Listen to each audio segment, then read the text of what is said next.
नमस्कार दोस्तों, स्वागत है आपके अपने चैनल जी फैक्ट पर।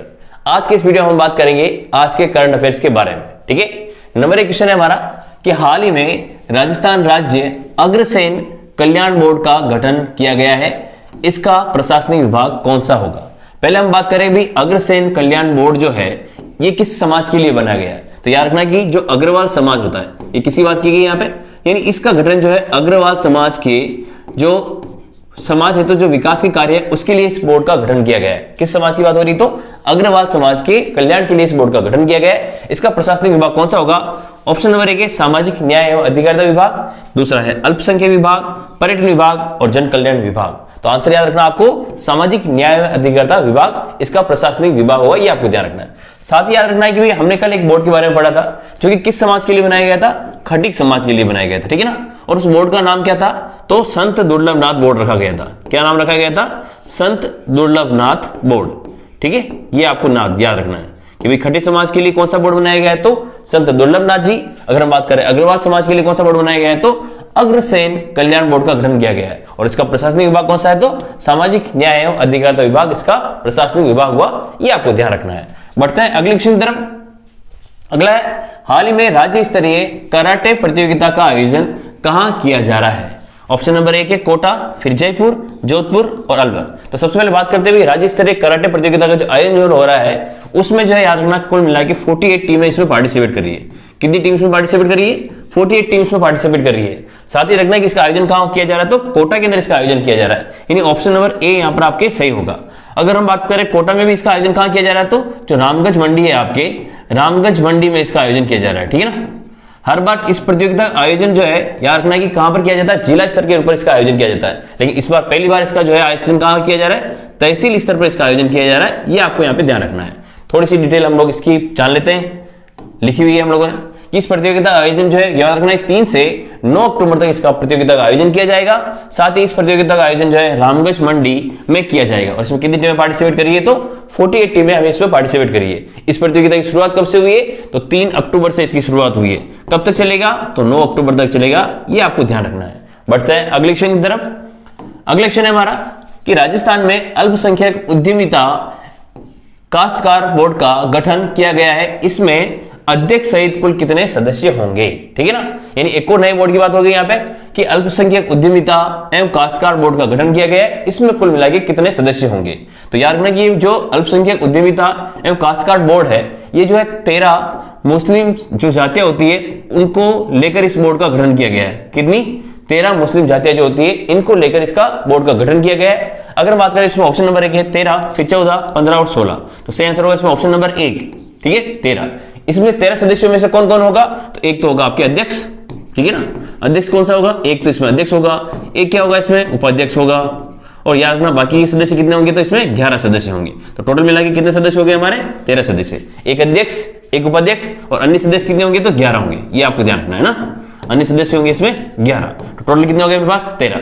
अगर हम बात करें भाई इन सदस्यों का जो कार्यकाल होगा वो कितने वर्ष का होगा, तो 3 वर्ष का इनका कार्यकाल रहेगा, ये भी आपको ध्यान रखना है। ठीक है, बढ़ते हैं डिटेल के बारे में।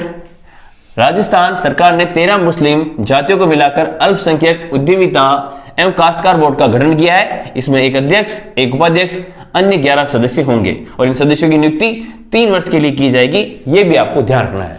बढ़ते हैं अगले क्वेश्चन की तरफ। अगला है हाल ही में मुख्यमंत्री अशोक गहलोत ने राज्य में कितने पेनोरमा बनाने के लिए 18 करोड़ रुपए की मंजूरी प्रदान की है। ऑप्शन नंबर 1 है 4, 5, 6 और 7। तो यहां पर सही आंसर होगा ऑप्शन नंबर 1, यानी 4 यहां पे सही है, मतलब होगा ना। ऑप्शन नंबर 1 कौन सा इसमें सही होगा, तो ऑप्शन नंबर 1 इसमें सही होगा, ये आपको ध्यान रखना है ना। कौन सा ऑप्शन होगा, 1 नंबर। यहां पर कितने पेनोरमा बनाए जाएंगे, तो आपको याद रखना 4 पेनोरमा बनाए जाएंगे। ये 4 पेनोरमा कहां बनाए जाएंगे उसके बारे में बात कर लेते हैं। एक पेनोरमा तो बनेगा जयपुर के अंदर, कहां बनेगा, जयपुर के अंदर। ठीक है ना, दूसरा पेनोरमा कहां बनेगा, दूसरा पेनोरमा बनेगा हमारे अजमेर के अंदर, ये आपको ध्यान रखना है। इसके अलावा पेनोरमा कहां बनेगा, तो पेनोरमा बनेगा बीकानेर के अंदर, ये भी आपको ध्यान रखना है। तीसरा कहां बनेगा, सॉरी तीसरा तो हो गया, चौथा पेनोरमा कहां बनेगा, तो बनेगा हमारे जैसलमेर के पोखरण में। कहां बनेगा, जैसलमेर के पोखरण में बनेगा। ये 4 पेनोरमा यहाँ पे बनाए जाएंगे और इसके लिए राज्य सरकार ने कितना बजट पास किया है, तो याद रखना ये 18 करोड़ रुपए का बजट यहाँ पे पास किया गया। अब ये पेनोरमा जो है किस किस के लिए नाम पे बनाए जाएंगे, जो संत आत्माराम जी हैं। कौन से संत की बात हो रही है यहाँ पे लिख लेते हैं हम लोग। जयपुर में जो बनेगा हमारे पेनोरमा, उसमें किसके लिए बनाया जाएगा? तो संत आत्माराम जी के लिए, ठीक है ना, संत आत्माराम जी के लिए, ठीक है। अगर हम बात करें अजमेर में, तो अजमेर के लिए, अजमेर में बनेगा अपने जो पृथ्वीराज चौहान है उनके ऊपर बनेगा ना, पृथ्वीराज चौहान, ठीक है, ये आपको ध्यान रखना है। अगर हम बात करें अगला कौन सा है हमारे, बीकानेर, तो बीकानेर में किसके ऊपर बनेगा? बीकानेर में बनेगा राव बीका जी के ऊपर। किसके ऊपर बनेगा? राव बीका जी के ऊपर, ठीक है। और इसके अलावा जो जैसलमेर है उसके बारे में हम लोग डिटेल में जान लेते हैं इसके, ठीक है। तो देखो जयपुर में स्वामी आत्माराम जी के लिए बनेगा, इसकी राशि कितनी रखी गई? तो 4 करोड़ रुपए रखी गई। बीकानेर में राव बीका जी के लिए राशि कितनी रखी गई है? 4 करोड़। अजमेर में पृथ्वीराज चौहान के लिए और इसकी राशि कितनी रखी गई? तो 5 करोड़ रखी गई है। जैसलमेर के पोखरण में इंदिरा महाशक्ति भारत पेनोरमा का निर्माण किया जाएगा। ये थोड़ा सा अलग है, आपको ध्यान रखना है कि जैसलमेर के पोखरण में कौन से पेनोरमा का निर्माण किया जाएगा? इंदिरा महाशक्ति भारत पेनोरमा का निर्माण किया जाएगा। और इसके लिए भी राशि कितनी रखी गई है? तो आपको याद रखना है, इसकी राशि रखी गई है 5 करोड़ रुपए ना, ये आपको ध्यान रखना है, ठीक है। तो इसके लिए राशि कितनी रखी गई? 5 करोड़। जबकि बाकी दूसरे की जो कि जयपुर के अंदर बनेगा और बीकानेर में बनेगा, उसके लिए राशि कितनी रखी गई? 4 करोड़। अगर आपको वीडियो पसंद आ रहा हो तो वीडियो को आप एक बार लाइक जरूर करें। बढ़ते हैं अगले क्वेश्चन की तरफ।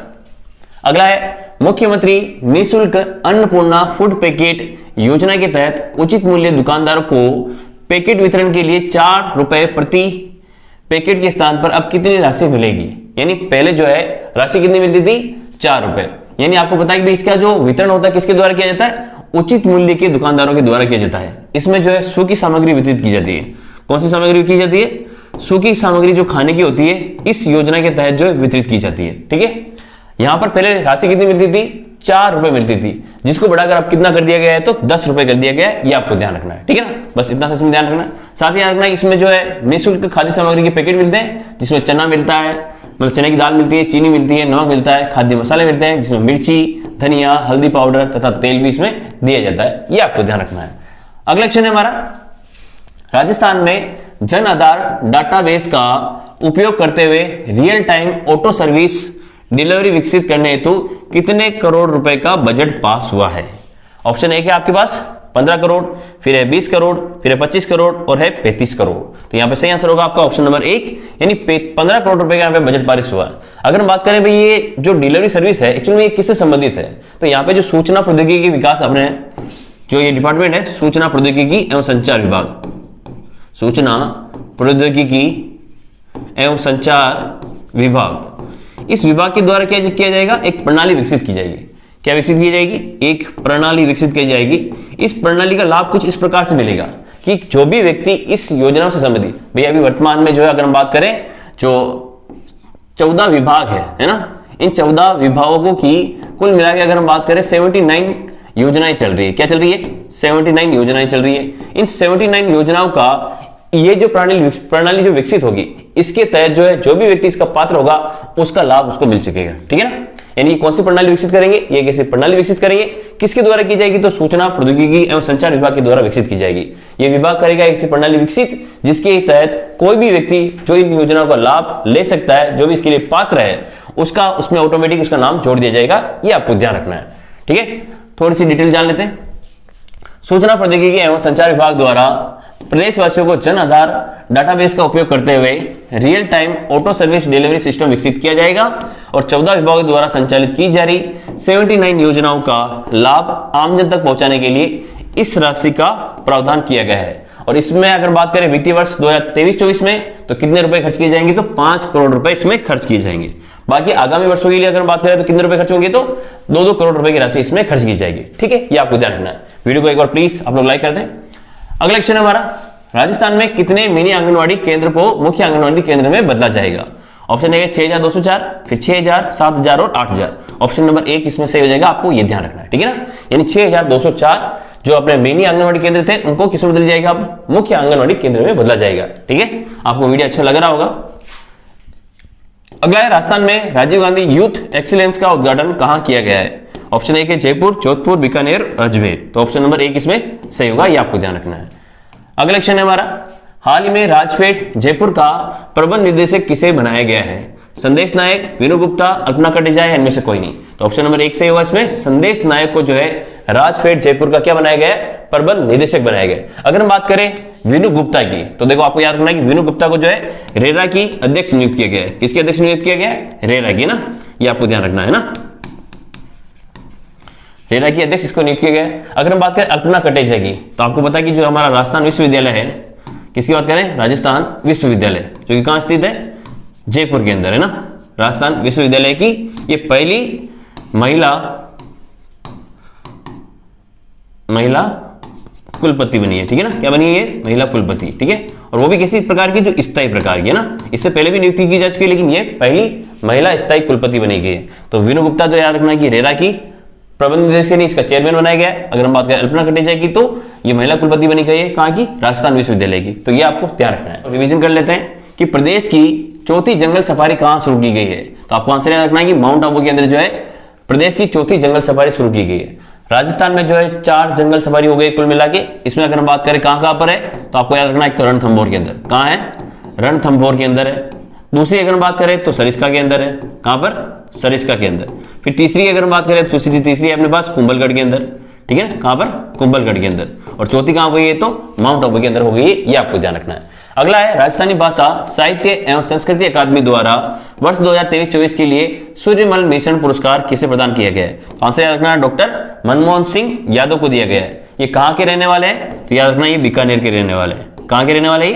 बीकानेर के रहने वाले। इनकी रचना का नाम आपको खास तौर पर याद रखना है, ठीक है ना। इनकी रचना कौन सी है? तो कुदरत सु कुचवती है ना, ये आपको ध्यान रखना है। ये इस प्रकार से इसका नाम है, ये आपको ध्यान रखना है। और अगला क्वेश्चन है हमारा कि मलेशिया में आयोजित इंटरनेशनल कराटे चैंपियनशिप में सीकर के किस खिलाड़ी ने पदक जीता है? तो आंसर याद रखना है कि देवराज सिंह शेखावत ने यहां पर पदक हासिल किया है। कहां के रहने वाले हैं? सीकर के। कौन सा पदक इन्होंने जीता है? तो आपको याद रखना है इन्होंने स्वर्ण पदक हासिल किया है, ये आपको ध्यान रखना है, ठीक है। अगला क्वेश्चन हमारा राज्य सरकार द्वारा खटिक समाज के लिए किस बोर्ड का गठन किया गया है? तो आंसर याद रखना है संत दुर्लभनाथ बोर्ड। वीडियो आपको कैसा लगा कमेंट करके बताएं। वीडियो को लाइक करें। जय हिंद।